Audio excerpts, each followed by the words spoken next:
Hello, everyone. My name is Corey Meadows, representing Toso Biosciences today.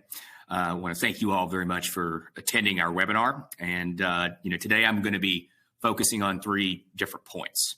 The first of which is to introduce an exciting new therapy that is expected to undergo widespread growth as a treatment option for a broad range of cancer types called antibody-drug conjugates, or ADCs for short.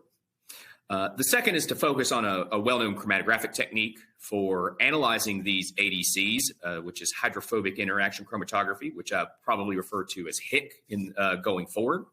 And finally, I'd like to talk about our recently released HIC column at TOSO, which is just dedicated specifically for these types of analyses of ADCs.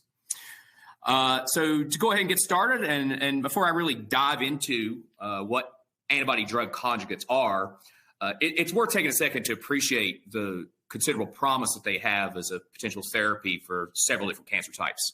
And while the monoclonal antibody market itself is expected to undergo double-digit growth year over year for the next decade, the ADC subset of that antibody market is expected to grow at an even faster pace than that. And this figure that I've shown from DeciBio released this infographic to talk about or list a number of companies that are working in this space and to track the current progress with respect to their clinical trials. And depending on where you look, you find that roughly 15 to 20 of these antibody-drug conjugates are currently approved as cancer treatments. And those that already have those on the market are represented with the companies in the green circle. And you notice there's kind of an interesting mix there where you see some of the usual companies that have been around for a long time, but there's also some newer ones that have really been found in the last couple decades. And as you kind of work your way out from there, the space becomes significantly broader as you look at the number of companies and the types of candidates that we're looking at, and especially with respect to what phase of trial they're at with these particular treatments. And if you take a look at kind of going on to the next slide here, this one really kind of shows very simply kind of how these ADCs work in action. And so what will happen is you can imagine that this drug is targeting some sort of cancer cell or a tumorous cell. And that tumor cell is going to have a plethora of these things called antigens on the cell surface. And these antigens are more or less warning flags that kind of say that generic mutations are undesirably proliferating. And they send these warning flags up hoping to recruit some component of the immune system to sort of stop this aberrant behavior. And of course, one of these parts of the immune system are monoclonal antibodies, as you may be aware before. And these are just proteins that recognize some sort of specific antigen. And in this cartoon, I've got those represented by the Y-shaped figure in blue. And but ADCs, or antibody-drug conjugates, are monoclonal antibodies that carry multiply linked chemotherapy agents. And we're kind of representing those by red circles attached to that antibody. So once the antigen is recognized by the antibody form of the ADC, it's sucked into the cell, and organelles cleave these chemotherapy drugs from the antibody, and then they deliver the cytotoxic drugs to multiple destinations, most notably either to disrupt microtubule formation, which is related to cell division, or to directly interfere with mutant DNA replication itself. And so if you kind of zoom in just on the antibody-drug conjugate itself and start to consider a little more about its structure, the thing is that these cytotoxic chemotherapy agents are pretty hydrophobic in nature. And because of that, they tend to alter the structure of the native antibody. So if you think about the antibody itself, typically surface residues they tend to have more polar interactions so as to accommodate solvation in various aqueous environments. But if you take an IgG1 type antibody, for example, it can be conjugated with up to 8 of these non-native, quite greasy chemotherapy agents. And even though these conjugates may comprise only say 2 to 3% of the total size or the total weight of the structure, the solvation patterns are considerably altered around the surface of that antibody-drug conjugate, and in turn that's going to significantly lead to an increased hydrophobic nature of the new moiety that you form. And as you start to target different conjugation sites, perhaps if you look at different cysteines within the antibody or different lysines that you're targeting to link those on, you can start to ask a number of questions about how much maybe these linkers really affect the biology for the target that they intend to find relative to whether or not it was unconjugated in the first place. So if you think about those structural questions in mind, right, and perhaps then of course what leads to the function thereafter with these altered structures, there's a lot of different questions that you can ask that describe whether or not the ADC is going to be effective and whether or not it's going to be safe. And, some of these questions pertain to the antibody by itself or perhaps the drug by itself. For example, classic questions, even just in the antibody space, like, is the antibody expressed at full length? You have all the amino acids you would expect to see. Even if you do have all the amino acids or you have the size that you expect to see, do you have any sort of hydrolysis or do you have some sort of intramolecular degradation that's happening to them? Otherwise known maybe as charge variants on charge variant analysis. Or maybe perhaps you have different glycan profiles that are attached during the manufacturing of your antibodies. Or maybe if you're trying to add this non-native structure on at various sites within the antibody target, do you have formulation? Do you have solubility issues? Or are those going to be an issues with delivery? And so the new structural questions, that arise when you start to link on these non-native chemotaxic agents kind of address two things. And really it's sort of in the top panel in the upper right-hand panel. One of which is really where did you put the conjugation on the antibody? And then how many of them did you put on? And so really, if you start to examine all the different methods or techniques or analyses that are out there, to characterize these questions, each one you kind of see here, I mean, that's really a topic of discussion in and of itself. And, really, it's not to talk about every single technique that's out there for analyzing ADCs, but really for characterizing these structurally unique biotherapeutics for this. Today's presentation is really going to narrow down on one particular critical quality attribute. And that, of course, is going to be talking really about the average drug-to-antibody ratio. In other words, how many of those conjugates that we see here represented by these red stars are connected to the biological delivery system, which is the antibody. And the way that I'm going to address that, well, how do we do that? In particular, I'm going to focus on one type of separation technique, which is HPLC-HIC or hydrophobic interaction chromatography using HPLC. All right, shifting gears now, I'm going to start to explain a little bit about the basic principle of hydrophobic interaction chromatography or HIC. And I'm going to explain it, using the topic of interest that I'd like to talk about today and use that as a specific example. And the example that I kind of want to use is really a mixture of the three variably conjugated ADCs in solution as we have highlighted in the oval at the top. And in this case, just imagine we're trying to distinguish between an antibody in its native form. In other words, it has 0 of those linkers attached to it. And that's kind of what we have with the bare antibodies shown on the structure on the left. And we want to distinguish that from one where it has 4 drugs attached to it or 4 of those red stars attached to the antibody. And we want to distinguish that from one that maybe has 8 of those attached to it. And what we know that in principle is that the more of these chemotaxic reagents that you conjugate to the antibody, the higher or the increased hydrophobic nature of that species in solution.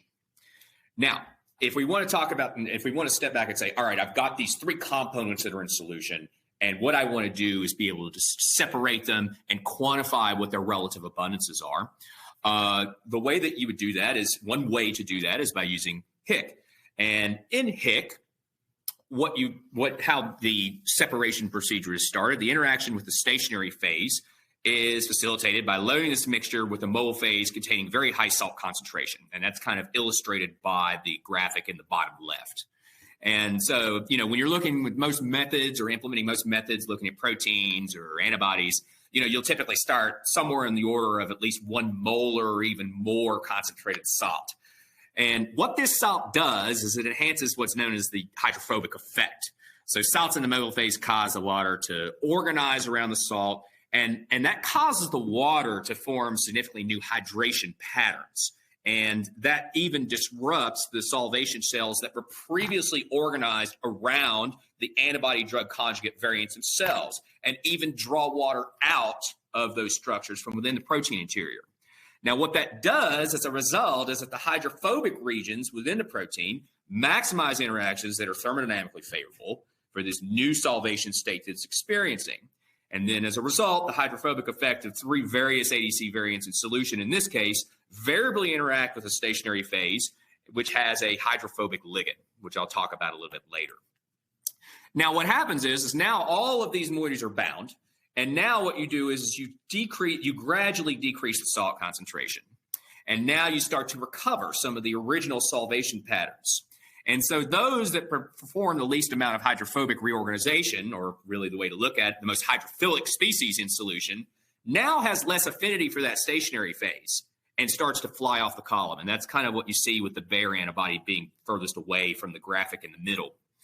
And but the antibodies with 4 linkers may have migrated somewhat throughout the column. And then, of course, the most hydrophobic ADC variant with 8 of those linkers are still retained for the longest amount and have migrated the least.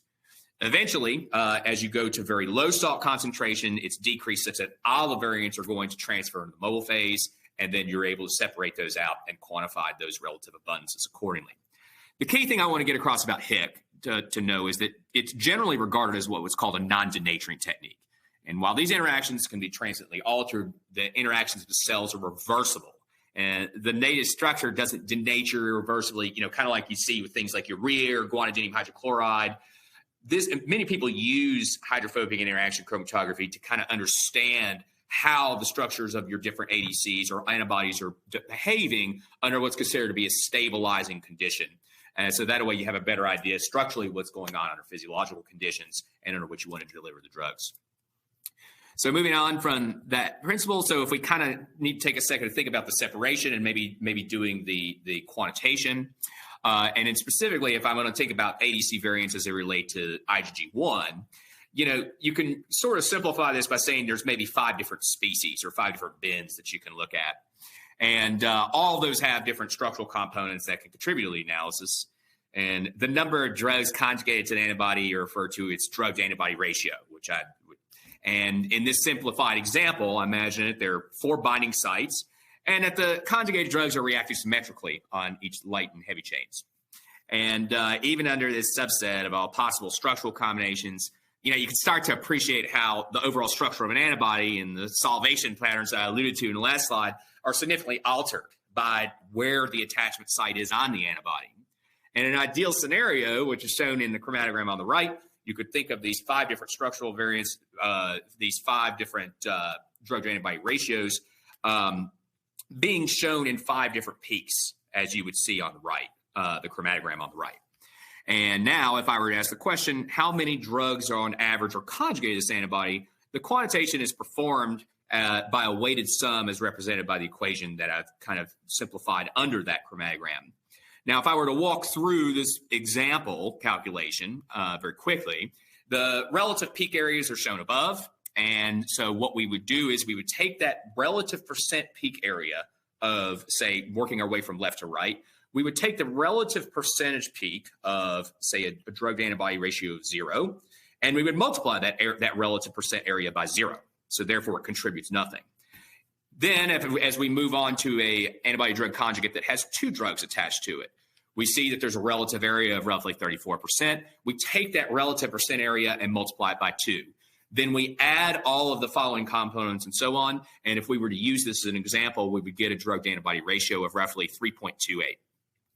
So just as a note of caution when you're using this as a parameter, and just if you happen to have, like, say, unideal chromatography, maybe you have extra peaks that are present, maybe you have some baseline drift, just keep in mind, the quantitation of your drug-to-antibody ratio depends entirely on how you decide to integrate your peaks. So baseline parameters and peak shape parameters are going to be really crucial when it comes to sample-to-sample comparisons using the drug-to-antibody ratio by itself.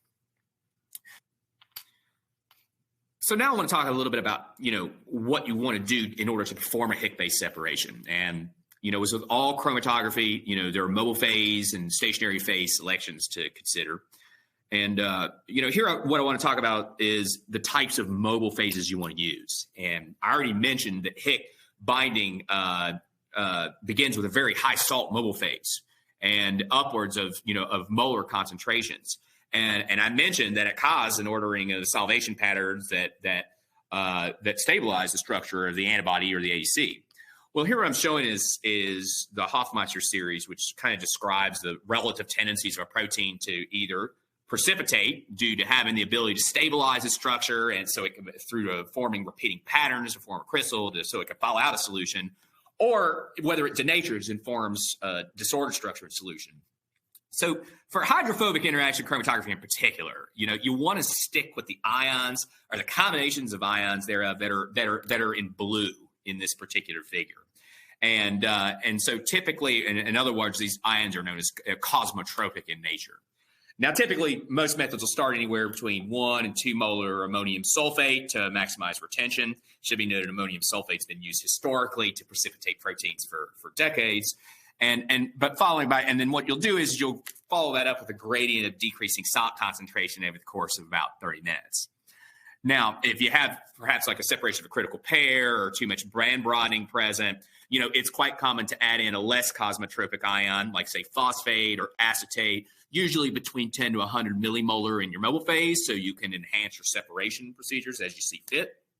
And if you're considering using combinations of ions in your mobile phase, it's generally noteworthy that anions have a much typically stronger effect on the protein stability than cations do. And so that's probably going to be your first choice for when it comes to altering your mobile phase. If we talk about stationary phase selections, now most of them, what you'll see is you see there might be quite a bit of overlap with what you may have encountered in reverse phase methods, and in particular as it pertains to monoclonal antibodies analysis.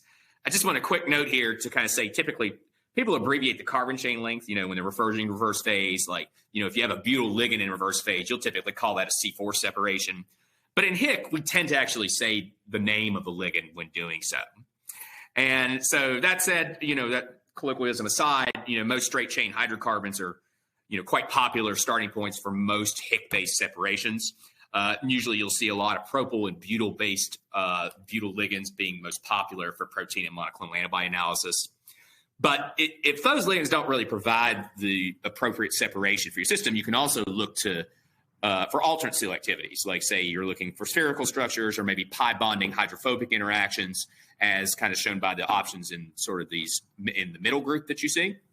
And they do tend to be, now these choices have been quite popular with respect to transfer or scale up processes as well. And then finally, if you're working with super hydrophobic compounds, for example, think of like membrane bound proteins or maybe some systems that have a bunch of lipids conjugated to them. There's also other options out there that introduce a little bit of polarity to sort of increase your chromatographic efficiency on your stationary phase as well. So now I'm going to spend the rest of the time spending today's webinar on highlighting some of the features of our newly released HIC ADC butyl column here at TOSO. And so the new column that we just released builds on the current non-porous technology, where we have optimized butyl ligand densities on the particle to really better target the altered intermolecular actions I was speaking about earlier, associated with those variably conjugated antibody-drug conjugates in a given solution. Now, this column features a 5-micron non-porous particle grafted to a polymer-based resin. And what that means is that there's no real variance in diffusion to a porous interior. The mass transfer of the analytes exchanging between your mobile phase and stationary phase is as efficient as it gets.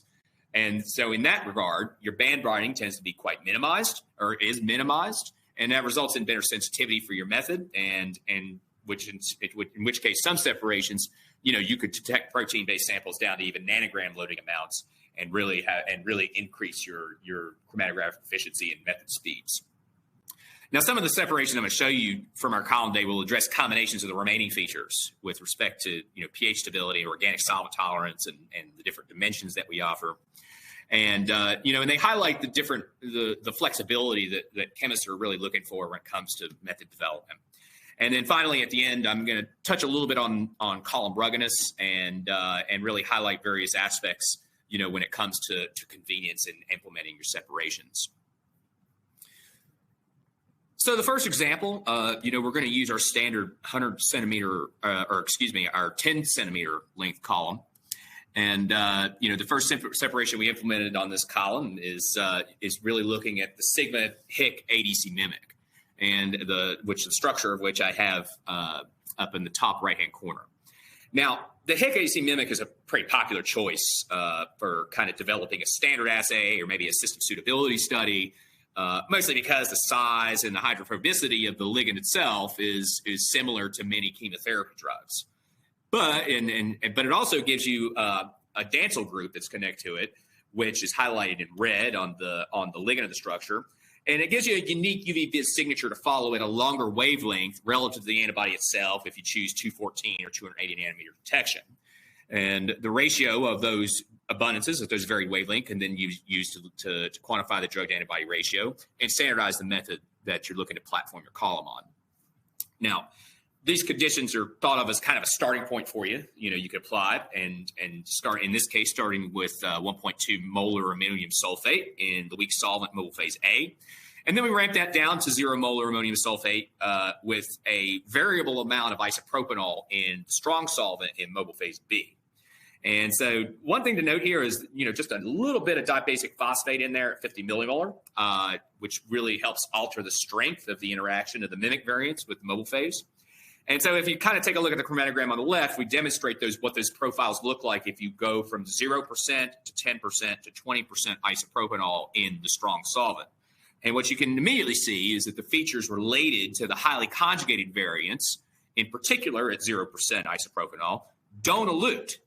Well, one approach could be to, you could lower the ionic strength in mobile phase A, perhaps extend your gradient. You start to sacrifice some of your resolution with less retentive species. So what we find, is that if you kind of increase the isopropanol content gradually up to 20% at the top trace, you obtain a nice profile where all 5 major species ranging from 0 to 8 in even number intervals, quite well separated, pretty good resolution.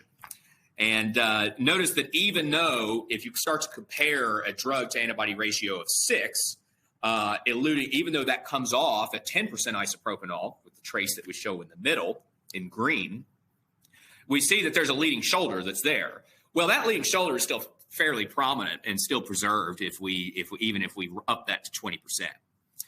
So you could imagine that maybe very large amounts of organic solvent could kind of defeat the purpose of investigating native structural forms of antibody conjugate or antibody-drug conjugates by protein denaturation. So what kind of recommend is that usually a maximum of about 30% isopropanol or acetonitrile in your in either your weak or strong mobile phases. And these particular additives kind of have slower denaturation kinetics for a lot of proteins and antibodies, as opposed to something like methanol, which is a very well-known denaturant. And generally over the course of a standard 15, 30, or maybe even 60-minute gradient, they're generally not considered to unfold your structure considerably over that particular time frame. So let's move to, instead of the Sigma HIC ADC mimic, let's move to a real-life example. In this particular case, we're featuring Herceptin MMAE. So in some cases, that may be understood as trastuzumab MMAE, and we've kind of got the structure of that known in the top right. Kind of notice that the ligand itself, right, or the linker itself, has an increased composition of methylene content and a little bit more hydrophobic than the Sigma HIC ADC mimic itself. And this target really goes after HER2 breast cancer tumor cells. And if you start to look at this particular separation in this example on the left, we see considerably more structural features than we observed with the mimic. And so, because knowing that, sort of with our starter method, the solvent in mobile phase A concentration, or the solvent in mobile phase A, was increased to an initial ammonium sulfate of concentration of 1.5 molar. And in this case, we have whole times at 0% and 100% B at 5 minutes, and sandwich in between is an extended gradient of 30 minutes. And clearly, what you're seeing here is that the distribution of the different conjugated species are quite different than what we see in the ADC mimic example. And in this case, this mixture would be something we would probably be considered slightly over-conjugated than ideal, as you tend to target at an average drug-to-antibody ratio of 4 for IgG1 type systems. And of course, if you that's reflected in the calculation of the drug-to-antibody ratio at just over 5, and aligns conceptually with the fact that the largest relative components that you see in this system are the drug-to-antibody ratio of 6 at roughly 40%, followed by the drug-to-antibody ratio of 4 at about 27%. So another separation that we've implemented is with ADCs, which is a target for various forms of lymphoma. Naturally, with a different target comes a different antibody for the drug's delivery. And so, however, the cancer-killing MMA ligand that you see attached to the antibody in the upper right-hand corner is actually the same as what we highlighted with Herceptin in the previous example. Now, note here for this method that the ammonium sulfate content in the weak and the strong solvent is the same, with the same general gradient applied over 30 minutes. Now, however, the slightly less cosmotropic phosphate is elevated to 100 millimolar, and the weak solvent is starting out with about 5% isopropanol. Now, this combination, as you know, is clearly optimized from maybe the initial starting method that we implement over time, given the nature of the distribution of the ADCs observed, as you see with the chromatogram on the left. The need to separate the less retained features of the unconjugated antibody were more prevalent in this particular profile, as it's really, as you can see, is about roughly half of the total relative abundance in this mixture. Now, if we implement the calculations for the average drug-to-antibody ratio, we note that it again aligns conceptually with an underconjugated DAR with an average of about 2.52. Now, where there may not be, in this case, enough payload to disrupt any sort of cell proliferation that you're looking for biologically. Now, nonetheless, if you take a step back and think about the last 3 slides or the 3 different examples that we've shown so far, the mobile phase composition and gradients, really had minor tweaks when it comes to the selection of the types of salts, the tweaks with respect to the types of concentrations that were implemented, tweaks with respect to the amount of organic solvent that was added either in the weak or the strong solvent. But nonetheless, what we do see is that the HIC ADC butyl column TOSO does a pretty exemplary job of separating these variably conjugated ADC features, and it doesn't matter what relative abundance you have. It doesn't matter if you have a bunch of super hydrophobic components where you have a drug-to-antibody ratios of higher abundances of 6 or 8 drugs linked to it, or it doesn't matter if it's completely unconjugated. You're still going to get pretty decent. We still see that there's fairly exemplary retention with respect to that, and that some of the starter methods that we kind of provide here today really serve as a pretty good starting point, for separating those particular species in solution. So I'm going to shift gears here a little bit towards the end of the talk and really start to talk a little bit about column robustness, or maybe column ruggedness, as you may refer to it. So those that work with proteins or antibodies a lot know that they can revert, with respect to chromatography, they can irreversibly deposit and precipitate onto the particles of your column. And over time, that sort of buildup causes loss of separation capacity. You start to see your back pressure start to increase. And ultimately, that means that you have decreased column life, and you have to swap out a bunch of guard columns or even swap out a bunch of columns as you start to do a lot of these analyses. Well, in this case, the HIC ADC butyl column that we're featuring today, it was tested, at least out to 180 serial injections of ADCs at 10 micrograms of loading. And that's the separation of which we'd optimized in the previous slide. Now, what we see here is that over the course of this 180 injections, there's not really any drastic change with respect to the relative retention times that you see. You see that the intensity isn't necessarily falling off, or you don't see any huge changes with respect to the peak shape. And ultimately, that relative resolution is generally preserved among the multiply conjugated forms of that are present for these drug-to-antibody ratio solutions. Now, in this case, it just kind of shows you that while the new ligand density is optimized for better retention of these pretty sticky analytes when it comes down to it, it doesn't come at the price of forming these deposits on the column. So we have a pretty exemplary column that has pretty good column life for what can be considered somewhat problematic samples, or what's known in the industry as somewhat problematic samples to work with. Here in the next slide, just kind of want to showcase a different sample set here, and here what you see are a mixture of proteins.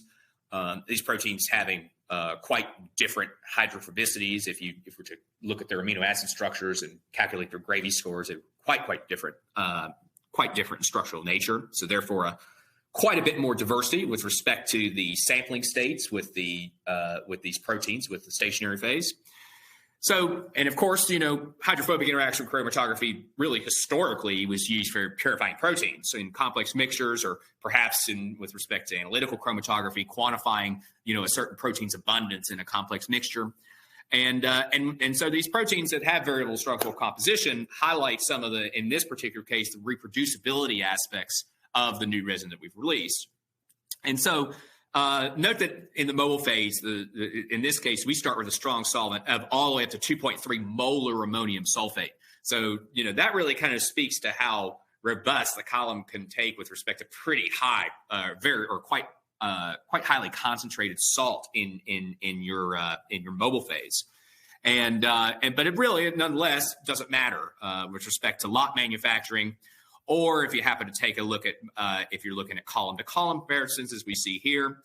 The performance and relative resolution, kind of exemplifies the homogeneity of the HIC ADC butyl particles, as well as the consistency of the column packing processes. Now, it should be noted that, if you're working sort of in a method validation group, or if you're perhaps working for a contract research or a contract manufacturing organization, and what you're looking to do is maybe finalize a method, or if you're looking to set boundary conditions for your methods with respect to regulatory compliance or what you need, the HIC ADC butyl column really serves as a pretty good platform for those particular purposes, right? So if you're trying to, this transition that you have, if you need to look at multiple lots of one column piece, or if you want to look at one lot and have several columns within that lot, no matter how you look to validate your method, the transition for doing this to third parties or within different groups within your organization, it becomes even more important in that regard when you think about how tricky it is, in particular with hydrophobic interaction chromatography, types of mobile phases that are implemented, and the stickiness of the analytes that you're looking to separate. So finally, I want to showcase our short column option for those looking to increase throughput. So let's say that you're looking at a series of reaction conditions for your conjugation, or perhaps you're looking at different engineered antibodies or different engineered amino acid sites to see what sort of distributions of the drug is located on your antibody-drug conjugate. And what you got to do is you got to perform a screen, to kind of decrease the number of candidates in your library and start to optimize those conditions based on some sort of critical quality attribute benchmark that you're looking for. Well, platform methods that are developed on a standard 10 centimeter column, it turns out they can be pretty easily transitioned to a shorter column at 3.5 centimeters in length. And so, so more importantly, if you look at what the performance of the column at a standard HPLC length of 10 centimeters on the top, as we could see in orange, you could see that the relative drug-to-antibody ratio, or the average drug-to-antibody ratio for the sigma HIC ADC mimic, is about 4.46. Whereas if you were to compare that performance to our 3.5 centimeter column, you see that average drug-to-antibody ratio of 4.43. Well within the margin of any sort of quantitative error that you may get for this particular value. Now, the only thing that was done going from the top trace to the lower trace is simply to change the flow rates and the ramp time of the gradient that just speaks to the change in the length of the column. Nothing else was changed. We didn't change the mobile phase composition. We didn't change, we didn't change any sort of temperature or did anything like that. All we did was just up the flow rate relative to the amount that you can increase the flow rate due to having a short column. Either way, you find that even if you push it all the way up to 2 mils per minute, which is really a pretty fast flow rate for a lot of standard HPLC analytical applications, you see that you still get the same performance with a shorter column with the HIC ADC butyl shorter column than you do than the standard length. Really speaking to the sort of enhanced stability of the resin bed for this particular product line. So just to wrap things up, just kind of want to restate sort of the topics that we covered today in our webinar.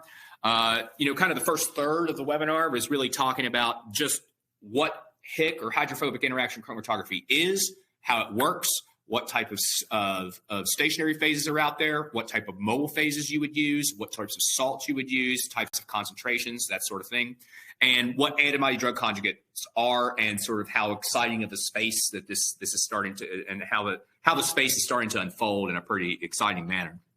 And then the next 2/3 of the talk really, first really kind of talks a little bit about featuring our new HIC ADC butyl column that we've recently released. In particular, we showed 3 real-life examples of drug-to-antibody ratio quantitation on 3 quite distinct ADC samples. We talked a little bit about ease of method validation and for with respect to column life ruggedness and readiness to transfer to external parties. And then finally just had a quick option just to let you know that there is indeed a 3.5 centimeter column that really performs at the same level of efficiency as our standard length column. And with that said, I want to thank you all for your attention, and I'm happy to take any questions going forward.